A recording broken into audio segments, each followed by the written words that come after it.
Assalamualaikum warahmatullahi wabarakatuh. Alhamdulillahi rabbil alamin.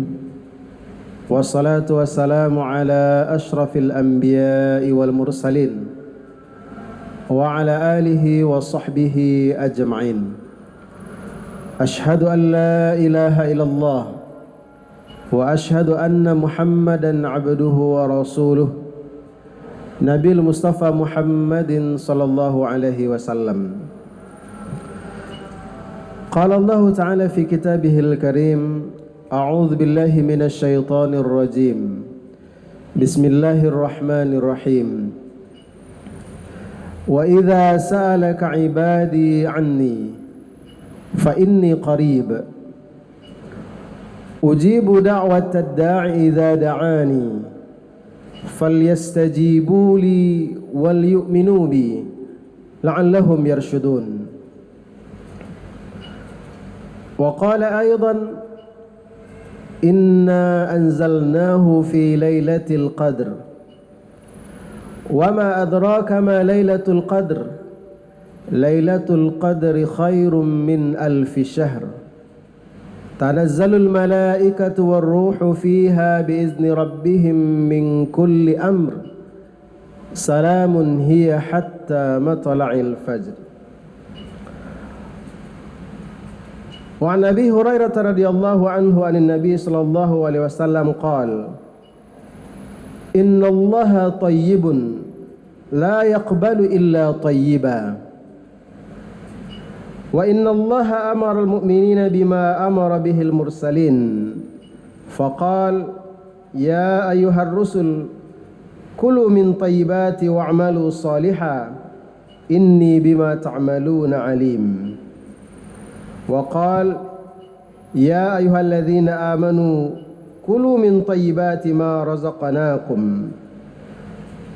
ثم ذكر الرجل يطيل السفر أشعث أغبر يمد يديه إلى السماء فقال يا رب يا رب يا رب ومطعمه حرام ومشربه حرام وملبسه حرام وغذي بالحرام فأنى يستجاب ذلك. رواه مسلم. Kaum muslimin, kaum muslimat, shaimin, shaimat, sidang jamaah zuhur yang dimuliakan Allah Subhanahu wa taala. Setelah kita memuji bersyukur karya Allah, kita juga berdoa agar salawat dan salam kita senantiasa tercurah kepada junjungan kita yakni Nabi besar Muhammad sallallahu alaihi wasallam. Dialah contoh teladan buat kita dalam semua urusan, dalam segala dimensi kehidupan. Sebagaimana Rasul sallallahu alaihi wasallam adalah contoh teladan dalam urusan dunia, urusan muamalah, maka dia juga adalah contoh teladan buat kita dalam urusan akhirat, dalam urusan ibadah. Sebagaimana Rasul sallallahu alaihi wasallam contoh teladan buat kita bagaimana mengawali Ramadan, bagaimana mengisi Ramadan, baik di awal-awal Ramadan, baik di siang atau di malam hari Ramadan. Maka Rasul sallallahu alaihi wasallam juga adalah contoh teladan buat kita di hari-hari terakhir Ramadan ini. Di 10 hari terakhir Ramadan, bagaimana Rasul sallallahu alaihi wasallam mengisi Ramadan dengan ibadah yang optimal, dengan melakukan i'tikaf. Maka seharusnya kita mesti meneladani Rasul sallallahu alaihi wasallam. Kaum muslimin, kaum muslimat yang dimuliakan Allah Subhanahu wa taala. Ketika kita membaca tafsir ayat-ayat yang berbicara tentang puasa, khususnya surah Al-Baqarah ayat 183, 184, 185, kemudian 186, Dan dilanjutkan dengan 187. Para ulama tafsir menjelaskan setelah Allah berbicara tentang fikih puasa 183, 184, 185. Lalu tiba-tiba Allah menyisipkan firman-Nya yang berbicara tentang sebegitu dekatnya Allah Subhanahu wa taala dengan hamba-Nya. Allah menjelaskan bahwa doa-doa yang dilantunkan oleh hamba-Nya akan didengar dan dikabulkan oleh Allah Subhanahu wa taala. Kemudian setelah itu dilanjutkan dengan fikih Ramadan juga, bagaimana i'tikaf. Para ulama tafsir menjelaskan munasabah atau korelasi antara 183, 184, 185, kemudian masuk 186 berbicara tentang doa, berbicara tentang Allah mendengar dan mengabulkan doa hamba-Nya ketika mereka berdoa. Para ulama tafsir mengatakan di antara munasabahnya itu adalah bahwa di hari-hari Ramadan peluang doa didengar, dikabulkan oleh Allah jauh lebih besar dibandingkan hari-hari biasa. Kenapa? Karena sesungguhnya kapan dan di mana saja Allah was-sami', Allah Maha mendengar. Di luar Ramadan kita berdoa, Allah juga Maha mendengar. Tetapi di dalam hari-hari Ramadan ini Allah memberikan peluang doa dikabulkan jauh lebih besar dibandingkan hari-hari biasa. Dan ini juga didukung oleh hadis-hadis yang lain, hadis-hadis yang sahih. Ada tempat-tempat yang mustajab, ada waktu-waktu yang mustajab. Sebagaimana kita berdoa di pagi hari, di sore hari, jauh lebih bagus dibandingkan di siang hari. Sebagaimana kita berdoa di hari Jumat jauh lebih baik dibandingkan hari-hari yang lain. Bukan berarti di hari-hari yang lain doa Allah tidak didengar, tidak. Allah Maha mendengar. Huwas-sami', dan ini adalah mutlak. Tetapi ada waktu, ada tempat lebih mustajab, lebih besar peluang doa kita dikabulkan, didengarkan Allah Subhanahu wa taala. Kita berdoa di rumah, Allah Maha mendengar. Kita berdoa dalam perjalanan, Allah Maha mendengar. Kita berdoa di masjid, Allah mendengar, Allah Maha mengabulkan. Tetapi ketika kita berdoa di Masjidil Haram, di Masjid Nabawi, peluang doanya jauh lebih besar dibandingkan dari masjid-masjid biasa. Inilah keistimewaan yang Allah berikan. Ada waktu-waktu tertentu yang sangat mustajab. Ada tempat-tempat tertentu yang itu juga mustajab. Apalagi di hari-hari terakhir Ramadan. Di 10 hari terakhir Ramadan ada hari-hari ganjil, ada malam-malam ganjil.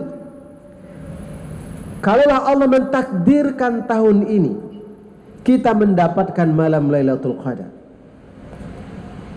bagaimana kedahsyatan, keistimewaan tentang malam Lailatul Qadar. Cukuplah bagi kita firman Allah Subhanahu wa taala surat Al-Qadar. Allah menurunkan Al-Quran di malam Lailatul Qadar. Dan ini tidak perlu kita bahas tafsirnya. Tetapi penjelasan ayat berikutnya, tahukah kalian apa yang dimaksud malam Lailatul Qadar? Malam Lailatul Qadar adalah malam yang jauh lebih baik. Kalimat yang digunakan oleh Allah bukan sama baik, tapi jauh lebih baik. Khairun min alfi syahr. Jauh lebih baik dari 1000 bulan. Apanya yang jauh lebih baik? Yang jauh lebih baik itu adalah ketika kita beribadah di waktu itu, ketika kita berdoa di waktu itu, Allah kabulkan doa-doa kita, Allah terima ibadah kita. Di mana beribadah di waktu itu jauh lebih baik dari 1000 bulan atau lebih kurang 83 tahun. Dan bahkan bukan sekedar itu, Allah menurunkan para malaikatnya dan Jibril untuk mendoakan kita. Itulah kedahsyatan malam Lailatul Qadar. Tidak perlu kita memikirkan sebagaimana ungkapan sebagian orang ketika malam Lailatul Qadar itu terjadi, alam terang benderang, air membeku, tumbuh-tumbuhan sujud. Itu cerita yang tidak ada dalilnya. Tetapi cukuplah firman Allah ini. Begitu besar peluang doa, ibadah diterima, dikabulkan oleh Allah Subhanahu wa taala. Tetapi Rasul sallallahu alaihi wasallam dalam sebuah hadisnya yang sahih, dan ini yang perlu kita wanti-wanti. Abu Hurairah meriwayatkan bahwa Rasul sallallahu alaihi wasallam menyampaikan dua firman Allah Subhanahu wa taala, di mana perintah Allah itu sama kepada para nabi dan rasul dan juga kita orang-orang beriman. Perintahnya itu adalah, ya ayyuhar rusul kulu min thayyibati wa'malu salihah. Makanlah kalian dari makanan rezeki yang halal lagi baik. Perintah Allah kepada nabi dan rasul. Sebagaimana perintah Allah Subhanahu wa taala kepada orang-orang beriman, ya ayyuhalladzina amanu kulu min thayyibati ma razaqnakum. Wahai orang-orang beriman, makanlah kalian dari rezeki yang kami berikan dengan status yang halal lagi baik.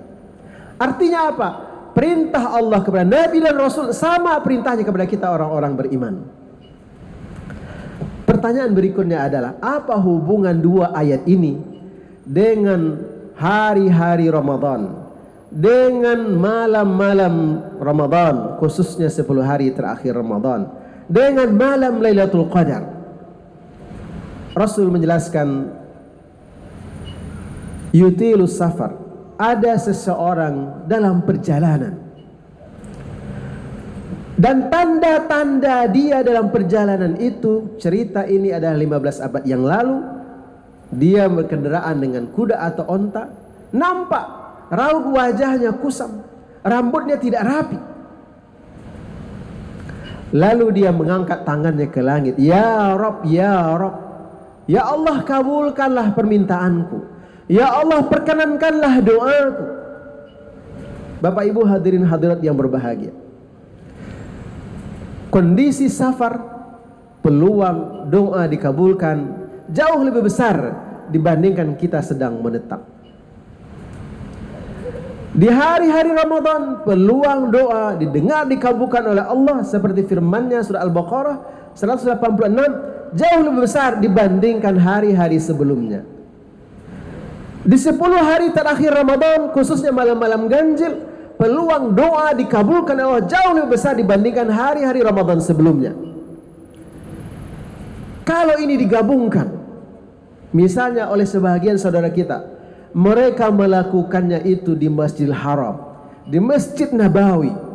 Mereka dalam keadaan musafir dari kampungnya, di bulan Ramadan, di 10 hari terakhir Ramadan, di malam-malam ganjil.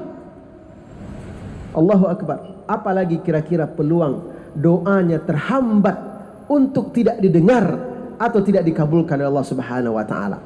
Bergabung semuanya, waktu, tempat, kondisi, adalah peluang doa-doa sangat dikabulkan oleh Allah Subhanahu wa taala.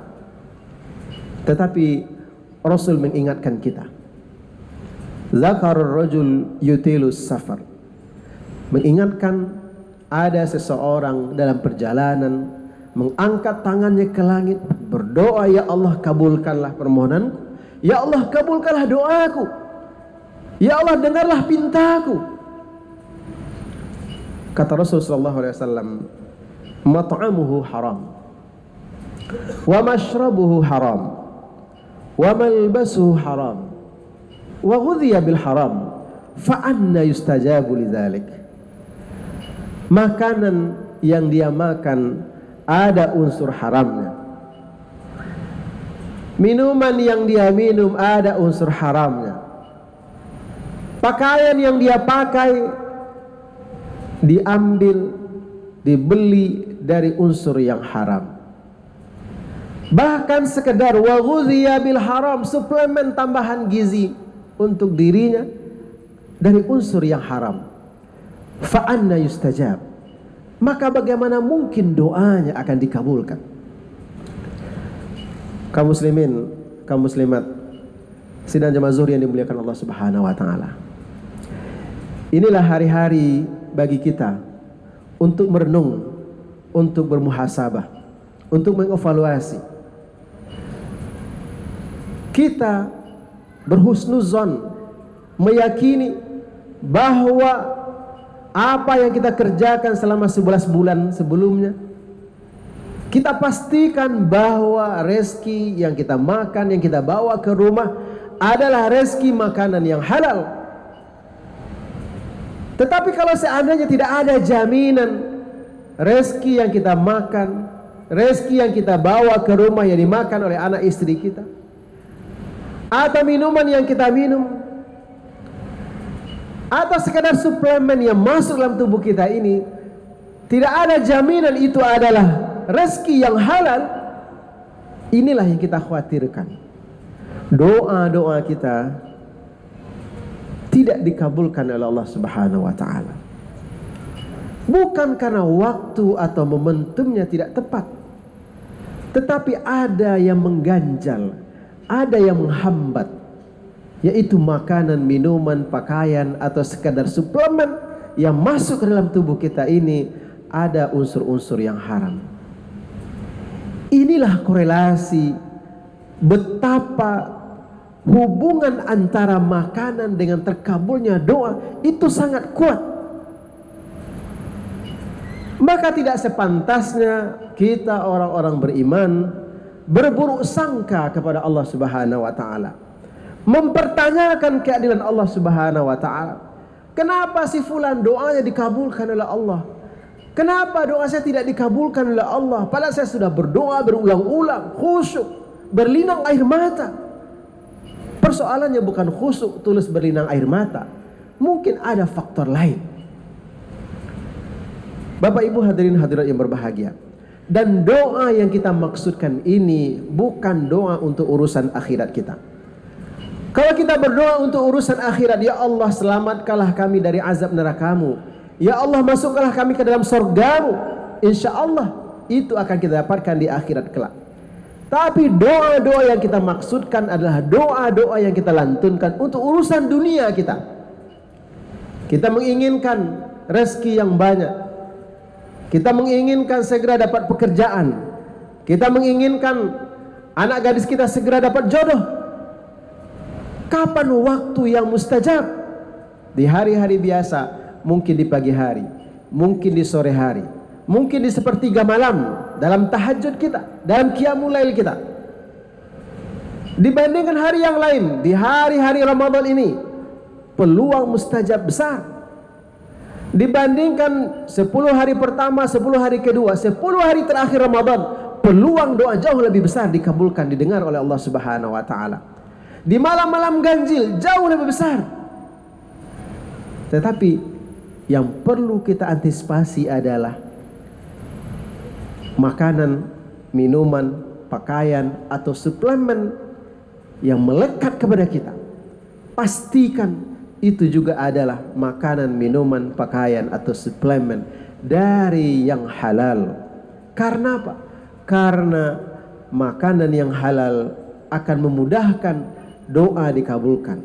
Sementara makanan, minuman, pakaian, suplemen yang dari unsur haram akan mengganjal doa. Dan ini penjelasannya bukan penjelasan para ulama, bukan penjelasan para salafus soleh, tapi penjelasan Rasul sallallahu alaihi wasallam. Fa anna yustajabu bidzalik? Bagaimana mungkin doanya akan dikabulkan, kata Rasul sallallahu alaihi wasallam. Hadis diriwayatkan oleh Muslim, hadis 1648.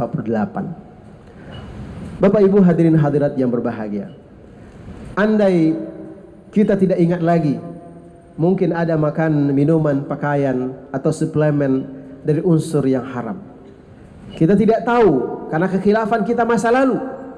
Inilah rahasia, inilah hikmah di antara adab berdoa itu. Kenapa kita dianjurkan untuk memperbanyak istighfar terlebih dahulu. Sebelum kita melantunkan doa-doa kita dengan khusyuk, dengan tulus berlinang air mata, maka pastikan di antara adabnya adalah memperbanyak istighfar, mengakui dosa dan kesalahan kita. Kenapa? Karena kita manusia. Tidak ada satu pun manusia ini yang bisa menjamin selamat dari dosa. Kullu bani Adam khata'un wa khairul khata'ina tawwabun. Setiap anak cucu Adam ini bersalah, berdosa. Jadi yang terbaik bukan yang tidak berbuat salah. Yang terbaik itu adalah orang yang mau bertaubat kepada Allah Subhanahu wa taala. Inilah rahasia, inilah hikmah, inilah adab. Kita dianjurkan berdoa yang diawali dengan istighfar sebanyak mungkin, lalu kita lantunkan doa dengan khusyuk, dengan tulus, seikhlas mungkin. Mudah-mudahan doa-doa kita dikabulkan oleh Allah Subhanahu wa taala. Billahi taufiq wal hidayah. Assalamualaikum warahmatullahi wabarakatuh.